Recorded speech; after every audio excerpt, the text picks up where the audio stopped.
Hello friends, I am your maths faculty from QLS Academy. Today we are going to start a new topic called statistics. You must be familiar to this topic, but still you should pay attention to every concept. So let's get started without any further ado. I hope you will have fun learning. So we will start with graphical representation of data. मतलब हम data को किस तरह से graphical format में represent करेंगे. So the whole purpose of collecting the data is to analyse, understand and interpret. मतलब पहले हम एनालिसिस करेंगे, फिर उसको समझेंगे, फिर उससे उसका मीनिंग निकालेंगे, उसको इंटरप्रेट करेंगे. We have seen tabular representations of data. Let's add more flavours and wow factor to it and represent the data graphically. So, number find करने में डिफिकल्टी हो सकती है, जैसे जो लार्ज नंबर्स हैं 927, 961, 948. अगर ऐसे नॉर्मली हम ढूंढे तो हमें प्रॉब्लम हो सकती है, लेकिन इसी चीज को अगर हम ग्राफ की मदद से देखेंगे तो हमें इसमें इजी होगा. जैसे कि आप एग्जाम्पल देख सकते हो सीरीज वर्सेस कैटेगरीज का. So, three forms of graphical representation of data, which are bar graph, histograms and frequency polygons. So I'll start with bar graphs.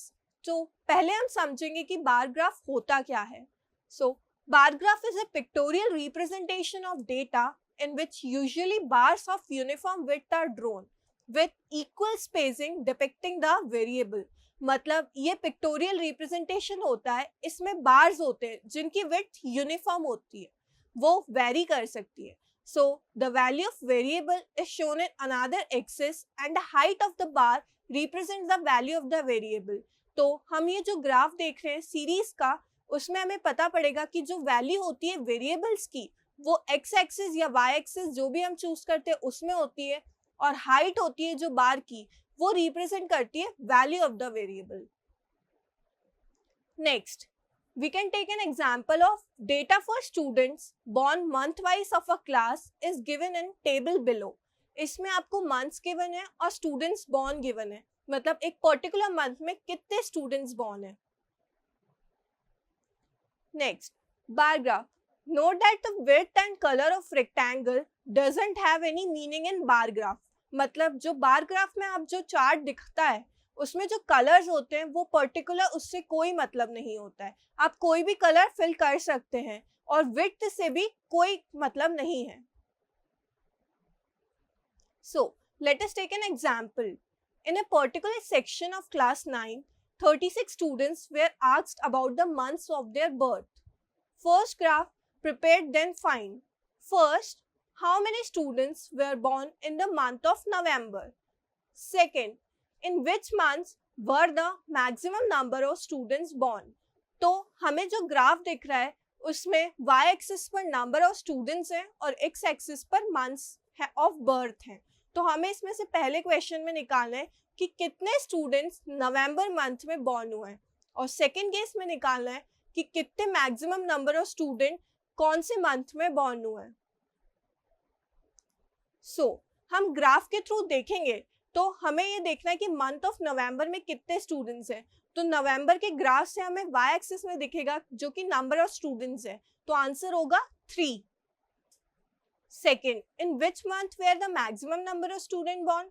तो जिसकी हाईएस्ट ग्राफ में फ्रीक्वेंसी दिख रही है आपको वो है अप्रैल वाले मंथ की, जिसकी फ्रीक्वेंसी है 7, मतलब नंबर ऑफ स्टूडेंट उसमें सबसे ज्यादा बॉर्न हुए, तो आंसर होगा अप्रैल. Next, histograms.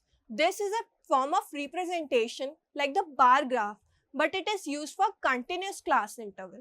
So, continuous class interval क्या होता है? मतलब जिसमें कोई भी गैप ना हो बीच में, जैसे 1 to 2, 2 to 3, इनके बीच में कोई भी गैप नहीं होना चाहिए.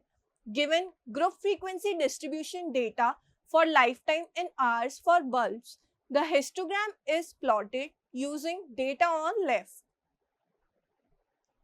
सो यहाँ पर हमें जो एग्जाम्पल है इसमें टेबल गिवन है जिसमें लाइफ टाइम गिवन है नियॉन बल्ब्स का और नंबर ऑफ लैम्प्स गिवन है. तो जो डेटा है वो कंटिन्यूस इंटरवल्स में है.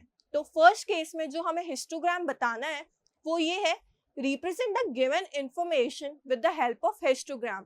फर्स्ट केस में हमें इसके करस्पॉन्डिंग हिस्टोग्राम बनाना है. सेकेंड केस में how many lamps have a life time of more than 700 hours. So first case के करस्पॉन्डिंग हम एक ग्राफ बनाएंगे. तो इसमें हमें पता है कि 300 to 400 के करस्पॉन्डिंग नंबर ऑफ लैम्प्स कितने हैं.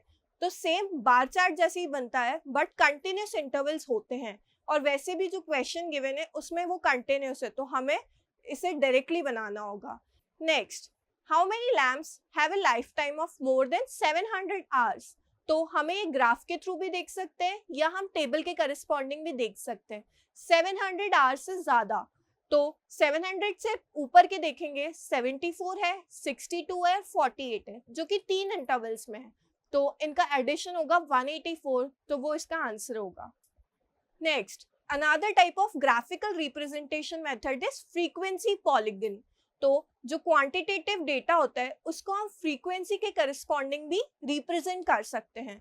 तो फ्रीक्वेंसी पॉलीगन बनता कैसे है? If we join the midpoints of the upper sides of the adjacent rectangles of the histogram, we get frequency polygon. इसमें हमें सबसे पहले एक हिस्टोग्राम ड्रॉ करना है, और हिस्टोग्राम में जो अपर साइड्स होते हैं रेक्टेंगल फॉर्म होता है उसमें उसके मिड पॉइंट्स ज्वाइन करने हैं. तो इसके करस्पॉन्डिंग हमें फ्रीक्वेंसी पॉलीगन बनता है.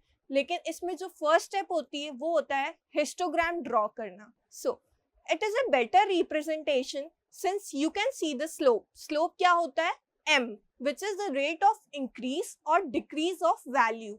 जैसे कि ये ग्राफ है जिसमें number of students versus marks obtain का ग्राफ है, वो एक नॉर्मल हिस्टोग्राम है. अगर उसके मिड पॉइंट्स अगर हम ज्वाइन कर देंगे और वो कर्व ड्रॉ करेंगे तो हमें इससे फ्रीक्वेंसी पॉलीगन मिलेगा. So let us understand by taking an example. Consider the marks out of 100 obtained by 51 students of a class in a test. Draw a frequency polygon corresponding to this frequency distribution table. So table में हमें marks हैं और number of students हैं, तो हमें एक frequency polygon बनाना है इस frequency के corresponding. So हम इसे solve करेंगे. सबसे पहले हम एक histogram draw करेंगे और वो पॉइंट्स कैलकुलेट करेंगे जिसकी फ्रीक्वेंसी 0 है. सो हम डिफरेंस निकालने के लिए सबसे पहला क्लास इंटरवल लेंगे जो कि है 0 to 10. तो इसका डिफरेंस होगा 10 - 0 जो कि होगा 10. नेक्स्ट, हमें फर्स्ट पॉइंट और लास्ट पॉइंट कैलकुलेट करना है. तो उसका फॉर्मूला जैसे कि पता होता है a + h/2. तो सबसे पहला इंटरवल हमारा 0 से स्टार्ट हो रहा है और वो खत्म हो रहा है 10 पे. तो 0 + 10/2. तो फर्स्ट पॉइंट हमें मिलेगा 5. लास्ट पॉइंट हमें निकालना है 90 + 100/2, क्योंकि लास्ट इंटरवल हमारा इस केस में है 90 to 100. तो लास्ट पॉइंट होगा 105. तो हमें 2 पॉइंट्स मिल गए. So we will plot -5, 0 and 105, 0.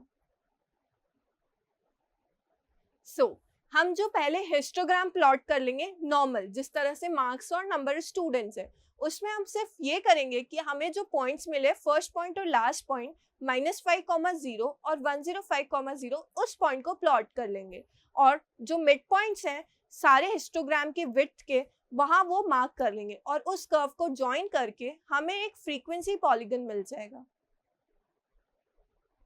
So another method is frequency polygon without drawing histograms. हम फ्रीक्वेंसी पॉलीगन को बिना हिस्टोग्राम्स के भी बना सकते हैं.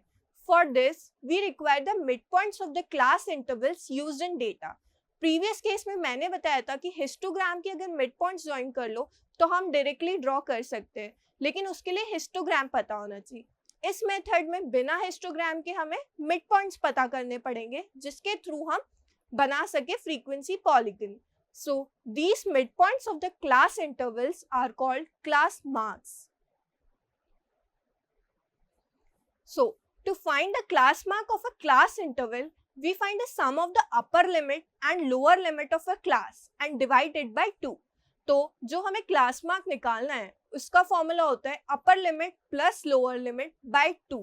जैसे कि आप इसमें देख रहे हो स्कोर्स वर्सेस फ्रीक्वेंसी का graph. So let us understand by taking an example. In a city, the weekly observations made in a study of cost of living index are given in the following table.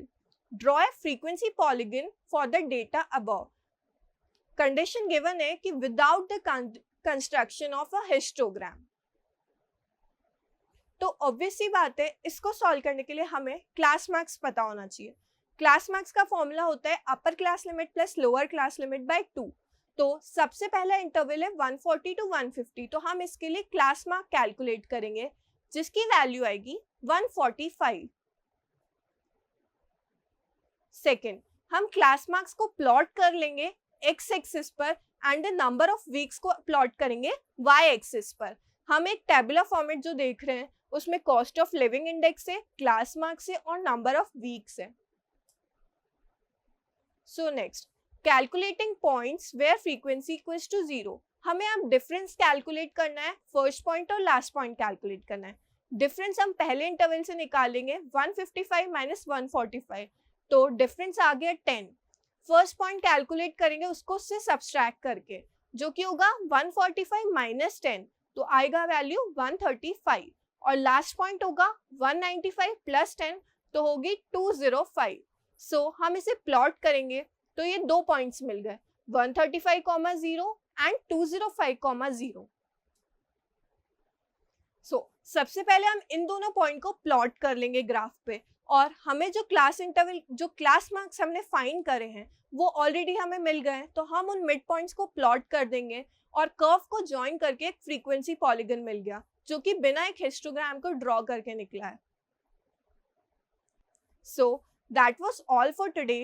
I hope you enjoyed the learning. If you have any doubts or query, kindly go to the below link. Thank you.